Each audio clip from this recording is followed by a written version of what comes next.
বিধায়িকা সুমন হৰিপ্ৰিয়াই কামৰূপ জিলাৰ উপায়ুক্ত কীৰ্তি জল্লিৰে বাৰ্তালাপ কৰিছিল। হিন্দী, ইংৰাজী আৰু অসমীয়া মিহলি খিচিৰি ভাষাত কথা পাতিছিল সুমন হৰিপ্ৰিয়া। লগে লগে নেটিজেনসকলৰ মাজত ট্ৰোলৰ সন্মুখীন হৈছে সুমন হৰিপ্ৰিয়া।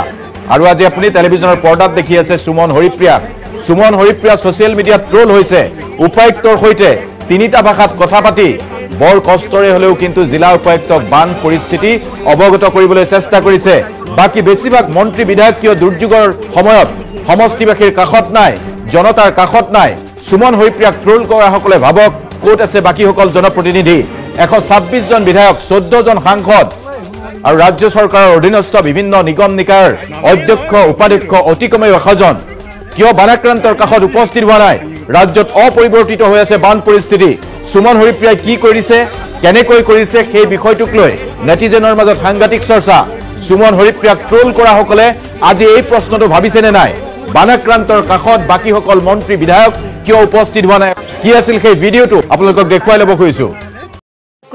কয়া বৰপুলা পঞ্চায়ত মানে কয়া Borpula panchayat GP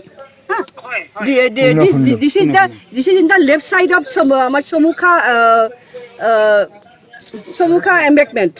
There is 18 जगह में बीच हाँ जी हाँ तो people here सब जुट गया है, जितना लोग हैं सब जुट गया है। বিধায়িকা সুমন হৰিপ্ৰিয়াই চেষ্টা কৰিছে বানাক্ৰান্তক সকাহ দিবলৈ, বানাক্ৰান্তৰ কাষত অন্তত উপস্থিত হৈছে। আৰু সেইবাবে আমি ভাবোঁ এই বিষয়টো ট্ৰোল কৰাতকৈ সুমন হৰিপ্ৰিয়াক ধন্যবাদ দিয়া উচিত। বানাক্ৰান্তৰ কাষত থিয় দিছে। আজু সমষ্টি SCৰ বাবে ৰিজাৰ্ভ হ'ব।